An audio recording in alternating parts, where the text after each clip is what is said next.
lote de animais e assim a gente faz o revezamento. O tempo total de ordenha está levando 1h30. O Antônio Sérgio me corrige se eu estiver errado, né, Antônio? Entre 1h, 1h30. Até menos. Está dando uma média de 3 minutos por animal, mais ou menos o tempo de ordenha. A gente não está no ideal ainda, né? O tempo de ordenha, bom mesmo, que a gente considera aí para não perder o pico de liberação da ocitocina é em torno de 1,5 minutos. Mas os animais ainda estão em fase de adaptação, enfim, então a gente está caminhando, né?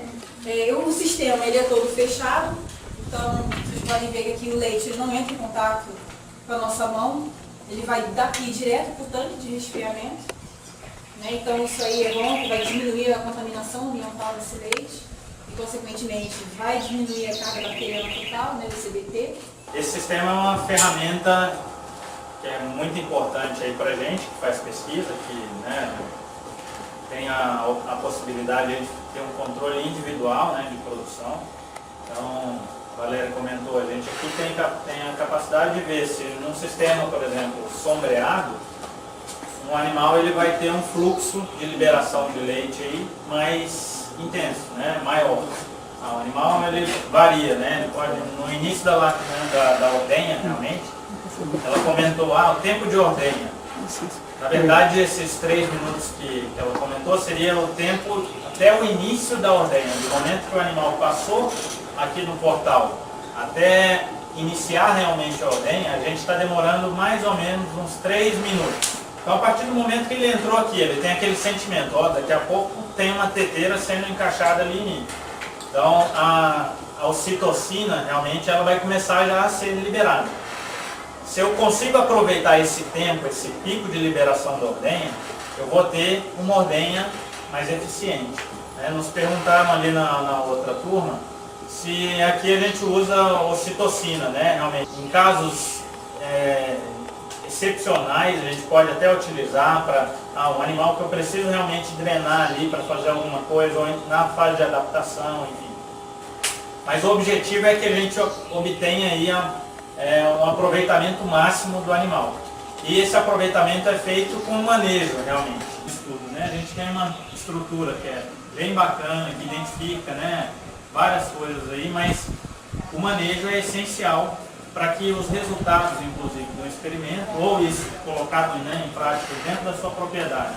Então, o manejo, a sala de ordenha, também é um local, acho que, para tomadas de decisões aí importantes para vocês. E elas são girolando.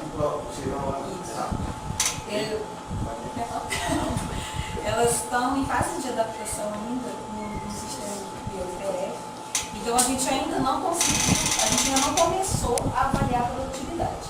Mas a média que a gente tem tirado aqui é de 15 litros. Média. A gente tem animais aí que estão dando mais de 30 litros. Certo? Mas a média é 15. Queria ter já um rebanho totalmente homogêneo, mas não foi possível por questões de orçamento, de aquisição de animais, enfim. Então a gente está aproveitando realmente animais de outras unidades da Embrapa, enfim, não foi possível homogeneizar totalmente o rebanho. Assim, vamos colocar como regra, né? Assim, o que a gente mais encontra é realmente problemas maiores com pequenos produtores. Isso. Às vezes, até por falta de conhecimento. Acho que o básico seria falta de informação, ver erros comuns, assim, eu uso um reprodutor Nelore, eu tenho um Nelore muito bonito ali e faço um cruzamento para leite. Um animal. Então a gente sabe, o Nelore não tem aptidão para leite, ele utiliza um animal assim dentro do rebanho. Então, além de todas as questões de cuidados sanitários, enfim, às vezes falta um pouco de conhecimento e às vezes até de investimento para que ele melhore um pouquinho o rebanho. Eu acho que o Mato Grosso tem um potencial enorme e a gente vai decolar e mais para frente isso vai estar acessível para todo mundo, inclusive uma genética talvez. Então, eu faço a pergunta porque assim, fica essa mistificação que o Mato Grosso fica assim sempre com uma média muito pequena. É igual falar assim, o Mato Grosso só tem onça, sucuri e índio pelado. É o que o povo conhece lá de fora do estado. Então eu pergunto para vocês aqui, porque estão dentro do ramo, e então dá para saber se a média nossa dos grandes, né, é bem mais alta. Porque assim, a gente anda pelas fazendas aí, a ver onde tem produção de gado leiteiro com genética, qualidade, a produção é muito grande. É muito grande. E a genética faz muita diferença. Sim. Então, o melhoramento realmente do rebanho, vamos lá. O melhoramento do rebanho é muito importante dentro disso.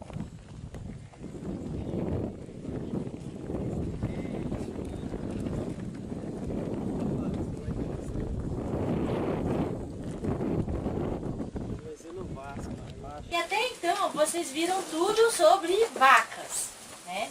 Vocês viram onde elas ficam, onde elas são ordenhadas, falaram um pouco delas ali.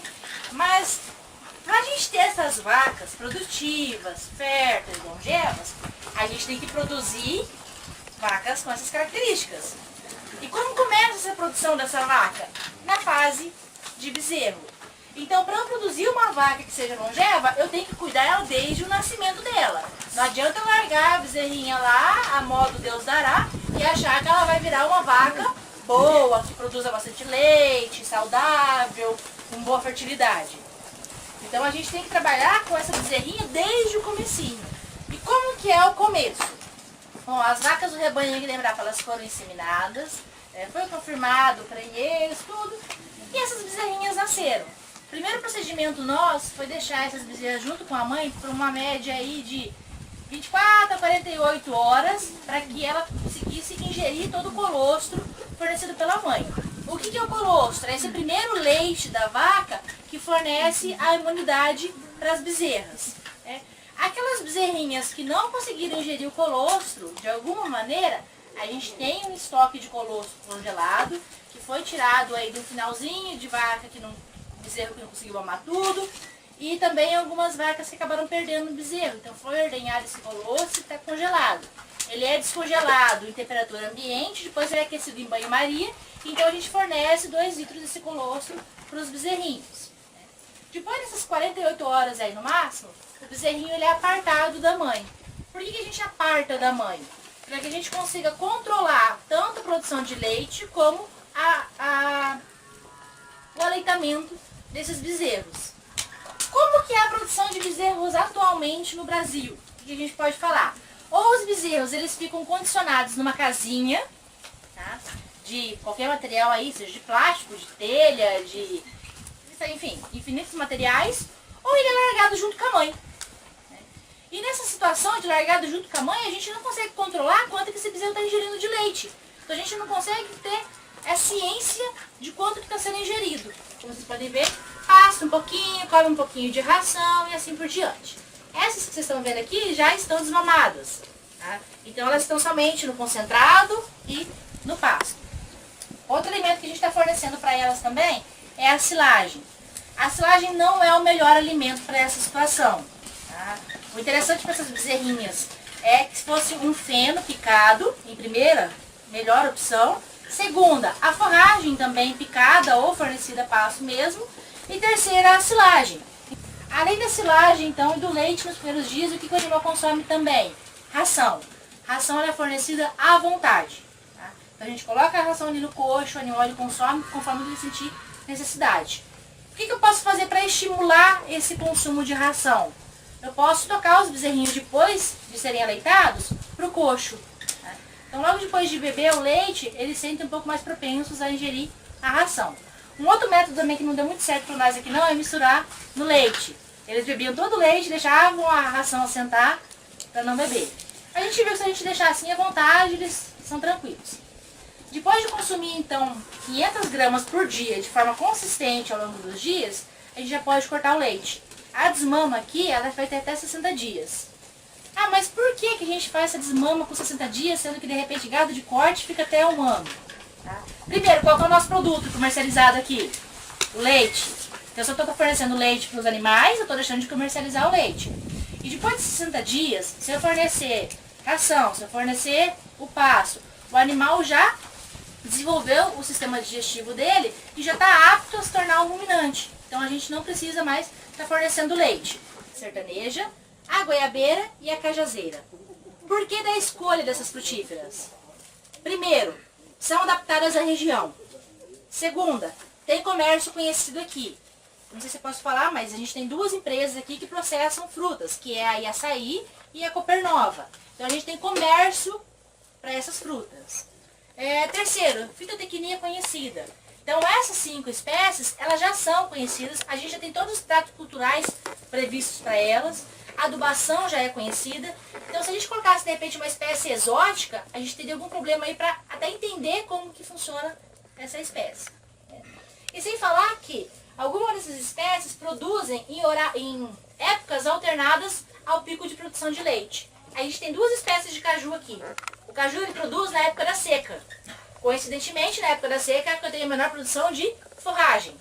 Consequentemente, eu tenho queda no leite. Então, eu consigo ter uma segunda renda para o produtor. O produtor não fica somente sujeito à renda do leite. Nesse caso aqui, ele vai ter a renda do caju, da cajá, da acerola, da goiaba.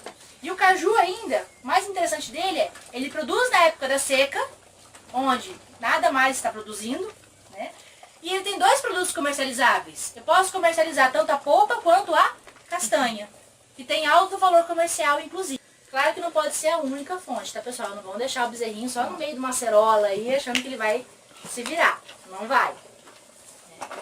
Então, são espécies frutíferas conhecidas, conhecidos o manejo, conhecidas a comercialização, que podem diversificar a renda do produtor, tá? E que pode incrementar ainda a produção dessas bezerrinhas.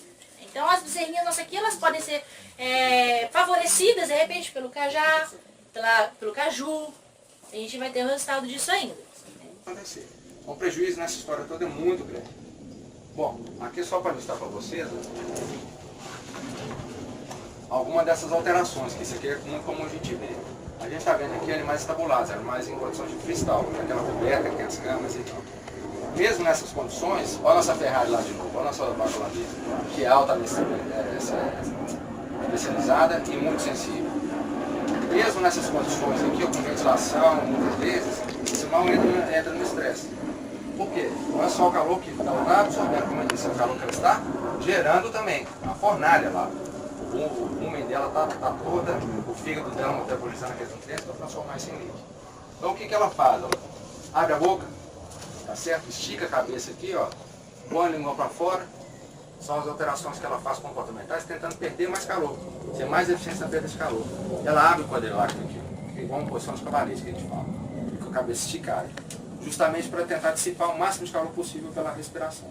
Tá certo? E ela abre aqui para passar mais vento, enfim, para não ter tanto contato com superfícies que estejam mais quentes que ela. Para tentar perder o maior número de calor possível, a mais quantidade de calor possível, aliás. Aqui ó, a gente pode ver outra condição, uma condição mais rústica, animais fora de cristal, também especializados, de alta aptidão leiteira e muito sensíveis. Olha lá, linguão para fora, tá certo? Ela começa a babar. A baba aqui não tem nada a ver, a baba é porque ela está com a boca aberta e cabeça baixa aqui, então ela começa a babar muito. Como é que esses animais estão aqui? Essa e essa aqui estão deitados, e essa aqui todas as funções da qual ele vai pastejar, ele pasteja no sol. Só que ele vai pastejar no sol e ele vai se resguardar ali na sombra depois, ele vai descansar. Justamente é o momento que ele tem de descanso, para se deitar, para descansar na atividade. Certo? Da minha parte era isso, acho que a gente já pode abrir para as perguntas. Como eu brinquei na outra turma, façam perguntas mais fáceis para mim, mais difíceis para a Carol. Vocês fiquem à vontade e obrigado pela presença.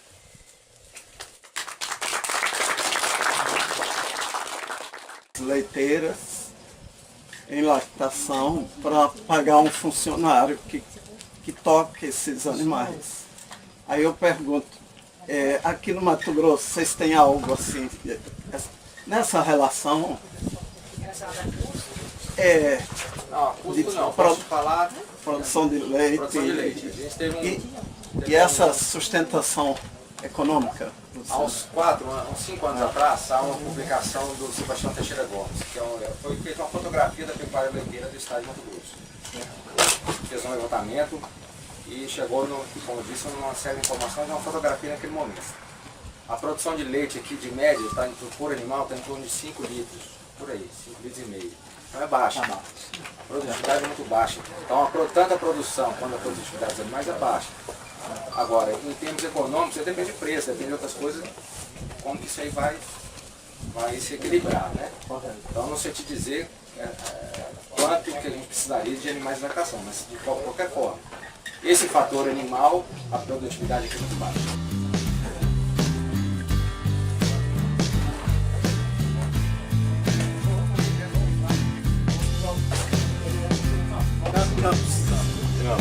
Pequeno, né? Fim de teste. É lá a estagiária. A 7 ficou perto.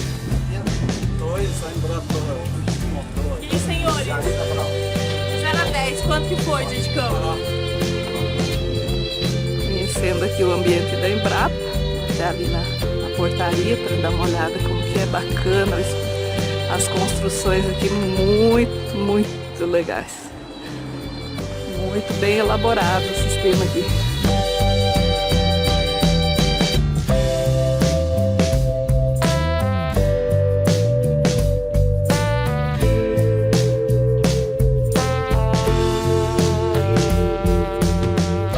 As placas de identificação de cada setor.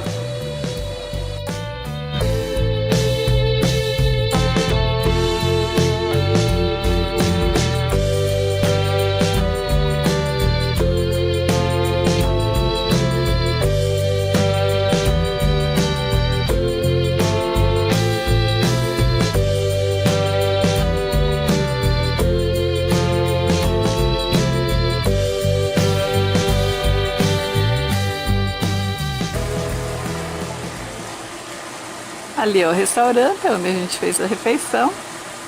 Bastante água, um ambiente gostoso. Isso aqui parece aquelas pousadas chiques, assim, que a gente vai, paga pacote caro para ir de férias, né? O pessoal brinca que a gente trabalha na Embrapa Resort. Mas eu posso garantir pra você que a gente mais trabalha que descansa. É, né? Mas o ambiente é gostoso, pelo menos, né?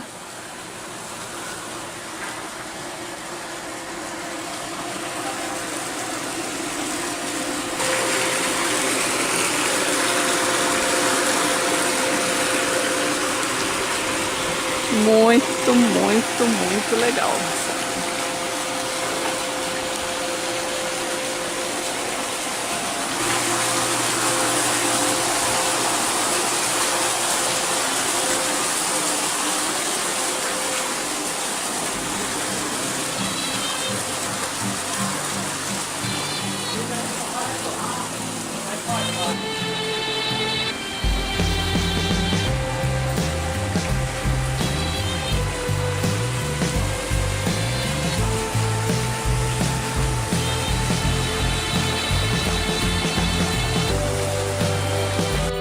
Então é isso, vamos nos despedindo aqui da Embrapa e lá está o nosso jabuti, vamos ter que desocupar o espaço.